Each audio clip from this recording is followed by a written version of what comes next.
want to begin and end with two words I've thought quite a bit about this week. The first word sounds like a great Scripps National Spelling Bee word. I think most of us have seen that when it's on TV. Now ESPN carries the big competition where the spelling bee champs from all over the country come together to see who is the best speller. 1925 is when that spelling bee started. So it's almost 100 years, and the only 3 years that spelling bee has not been held were 1943, 44, and 45 with World War II. Your maximum age is 15, and believe it or not, twice in its history, 6-year-olds have actually made it to the competition. When the competitor is given his or her word to spell, you may remember they're allowed to ask for a few hints if they want them. You can get the part of speech. You can get the language of origin, the etymology, because sometimes these smart little kids know if it's a Greek word or a Latin word, a Semitic word. They know what letters will be used to spell the word. Now, what I would find most beneficial is that you're also asked to not just have the definition of the word, but to hear the word used in a sentence, or to hear it used in context. And the way my brain is wired, sometimes that helps me understand a word better than the definition. If I can hear someone give an example of that's what this word is in action. So, my first word today, juxtaposition. And juxtaposition is when we take two things, two phenomena, two ideas, and we put them smack dab next to each other, because this allows us to compare and contrast these two ideas and therefore understand both of them better. Here's the best example ever in literature, and this is what makes me remember juxtaposition. The opening lines of Charles Dickens' great novel, A Tale of Two Cities. It was the best of times. It was the worst of times. It was the age of wisdom. It was the age of foolishness. It was the epoch of belief. It was the epoch of incredulity. It was the season of darkness. It was the season of light. It was the spring of hope. It was the winter of despair. We had everything before us. We had nothing before us. And the last one makes me laugh a little bit. We were all going direct to heaven. We were all going direct the other way. Seeing these opposites put next to each other helps me understand them both better. This past week has been what I like to call a microcosm, a small picture of two very different events that have been juxtaposed. Now, even though both of these happened in the same week, the reason that these words from Ecclesiastes have greater ramifications for us is that this happens over and over and over again in life. I'm going to share with you in just a moment that 2023 has thus far been a year of juxtapositions. But in reality, all of our lives are full of them. And all of life, as long as it has ever existed, is full of juxtaposition.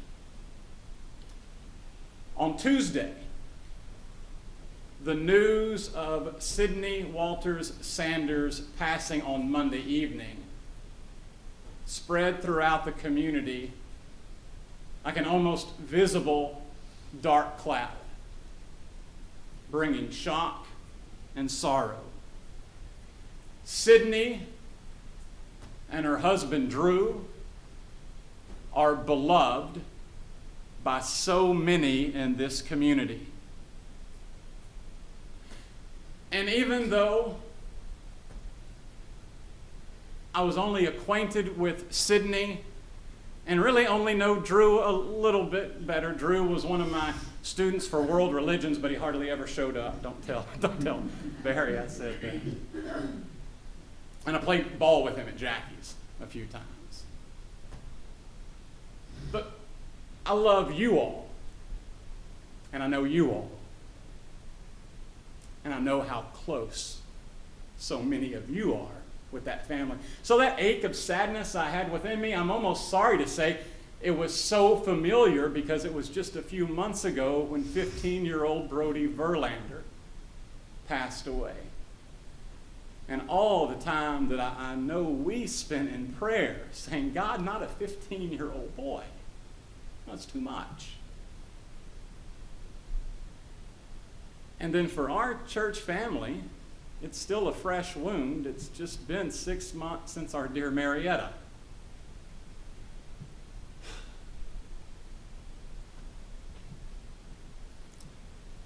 And it's not just the loss of life that we know as sorrow and grief, but many of you have faced some health crises that have been traumatic. Some of you within the year 2023, within these 6.5 months that have passed. And that is the power of being a church family. When you hurt, we all hurt. When you grieve, we all grieve. And so that's been a part of this week. And it can almost make us feel like we're on a roller coaster ride because this week also brought wonderful news. The birth of Jordan Hart Morris, who I had the pleasure of meeting on Thursday. I'm sorry I beat the grandparents and the rest of the family there, but I wanted to be the first to pray over this little new life. And if I started thinking about it, do you realize in this year, 2023, that Menoken has pretty much been baby boy palooza? We had Cade Van Landingham born. We had Sebastian Forms, Granddaddy Bruce up there. We had Hayes born. Now Jordan. And we found out that Nathan and Beth, grandparents again, and this time it's going to be a boy. That's 5, and you all know that's a starting lineup in a basketball team, and I already have plans underway. It's going to be the greatest church league team that's ever been seen. But it's not just new life that we celebrate. We also see our young people beginning new chapters of life. I'll have some of our young people getting married within the next year. Ellie just graduated high school and spoke to us from behind this pulpit, and we're excited for her new chapter as she heads off to Christopher Newport University. And I saw her this week when I walked into Java Jack's with the purpose of having lunch with Rhett Hillman, who has just graduated from Ivy League school, Princeton University, and is committed to becoming a religious, now that's actually a noun in the Catholic tradition, to becoming a religious, either a monk or a priest or a professor within the Dominican order. So Rhett is going to Cincinnati, Ohio to live in a monastery for a full year, beginning 2 weeks from now. No computer, no phone. I've got his snail mail address. I'm going to write him letters if any of you want to reach out to him. But after this 1 year, Rhett will then have more school in Washington, D.C. at a Catholic seminary as he prepares for this life that he's fully committed to of chastity and poverty, all because of his passion for Jesus Christ. And so we rejoice with those who are rejoicing. And we mourn with those who are mourning. There's no more obvious passage to address this strange reality in which we live with one another than this passage from Ecclesiastes. This book was originally in the Hebrew language called Kohelet, which is the Hebrew word for teacher, because this book is allowing us to listen into the wisdom of one of the great teachers. The beginning of this long essay, if you want to call it that, a philosophical treatise, says this is the son of David, and we know the son of David tied to wisdom is Solomon. And then eventually when this book gets translated from Hebrew into Greek, the name changes to Ecclesiastes. By the way, Ecclesiastes, that's the same word for the church, ecclesia, which simply means those who are called together. So both names are fine. Kohelet, the teacher, is calling together his disciples, his students, because he has something to teach them. And all of Ecclesiastes is basically wrestling with two questions. What is good? As we go through this adventure called life, as we go on this journey together, what is good? And the second question is closely related. How can we know what is good? How can we know that God is there showing us what is good? And so the entire book of Ecclesiastes is focused on those two questions. What is good and how can we possibly know? And for this reason, many people would label Ecclesiastes as their least favorite book in the Bible, because at times his realism makes people suspect him of cynicism. I like him. He's just being real. He's being honest. But in the first couple of chapters, I understand the temptation to want to close the book because he sounds like a real gloomy Gus or Debbie Downer. He lists all the things that we think are fun and wonderful, and he just dismisses them as what he calls hebel. That's a Hebrew word for something that is vapor, like the chaff from wheat, something that is so temporary it has no lasting value. And so then, if this is Solomon or some other teacher of wisdom, he then arrives at this third chapter with these very familiar words, giving us juxtaposition after juxtaposition, war and peace, love and hate. For this week, sorrow and joy, grief and celebration. And so there is great wisdom as the teacher tells us that all of these things, this roller coaster ride of these emotions, is going to go on throughout our lifetimes. So what is the anchor? What can hold us steadfast in the midst of all of these ups and downs? Some would say just to withdraw. That's why some people read Ecclesiastes as being cynical. Just learn to be so stoic that you really don't care that much one way or the other. But that's not his answer.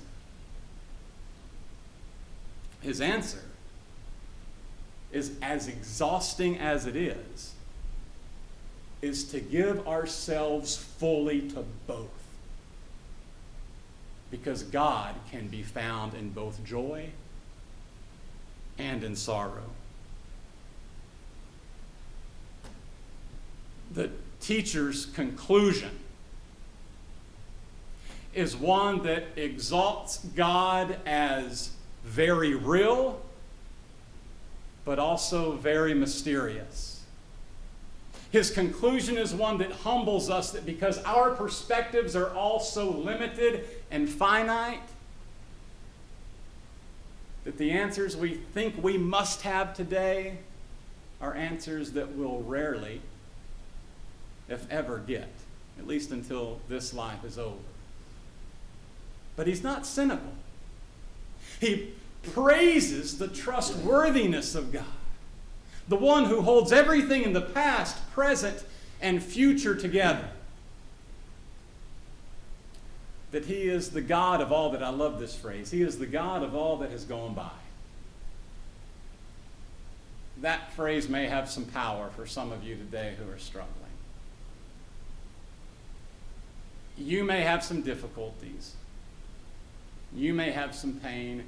you may have some grief that you think is beyond anyone's understanding.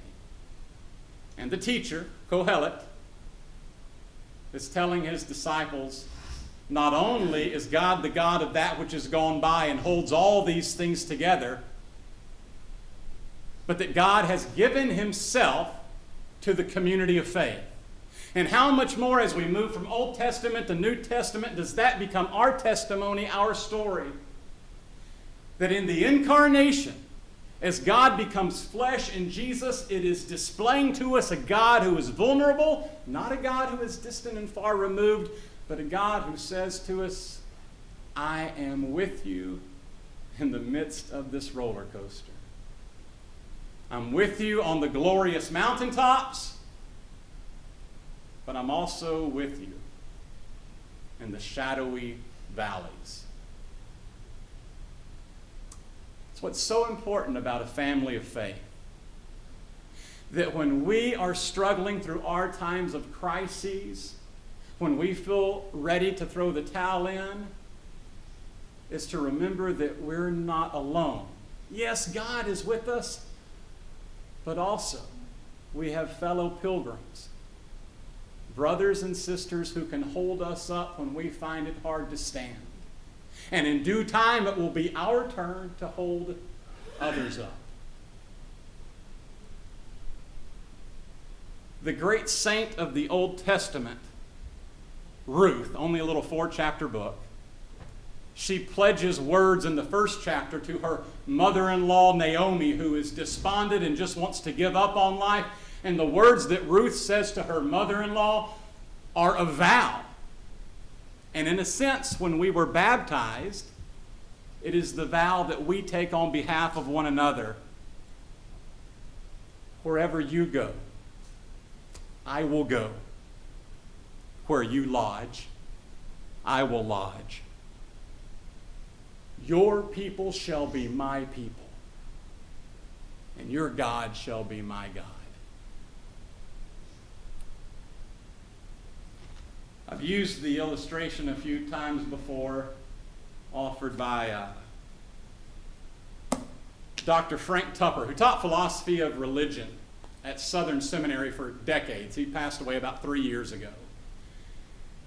And Dr. Tupper went through his own crisis of faith in the 1990s when he lost his wife when she was far too young to cancer. And as Dr. Tupper struggles with the concept of providence, of believing that God is really present in these most painful moments, he writes this profound magnum opus entitled A Scandalous Providence, in which he arrives at a conclusion that perhaps the best he can do, and remember, one of the most brilliant minds of the previous century. He said, we need to picture all of life like a tapestry. And a tapestry woven together tells us a story, and its pictures the way the strings are put together as we look at it from left to right. And the way that we experience our own lives is really more like the backside of the tapestry.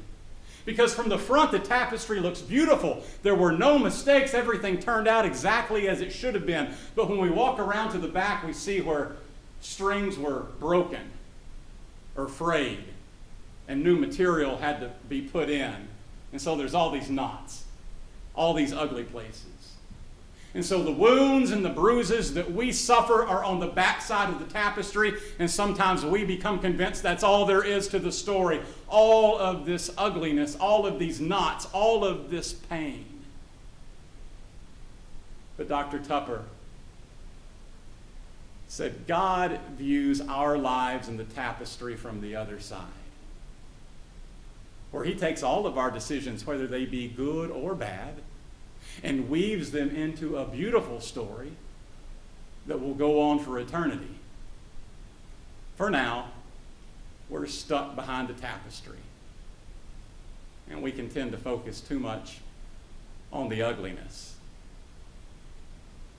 But it's there, and we need to deal honestly with it.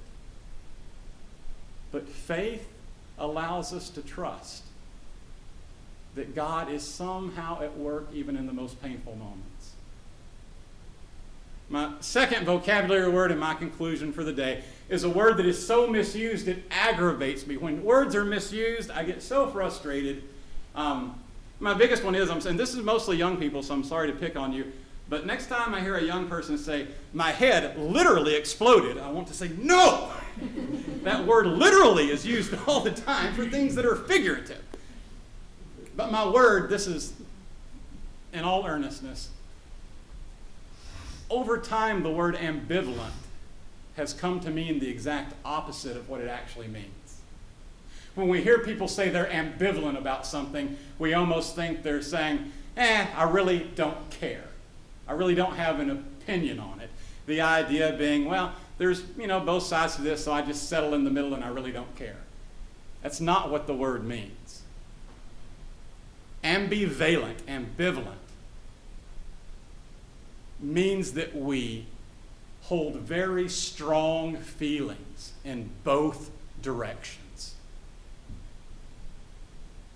In the true sense of the word, this week has been full of ambivalence, strong feelings of sorrow and heartache, strong feelings of joy and celebration. And as much as sometimes that feels as if it's twisting our psyches up in knots, shredding our own souls, our faith allows us to trust that the Holy Spirit shall hold it all together. And the tapestry, this shared life, is a beautiful thing crowned by God's grace. Amen.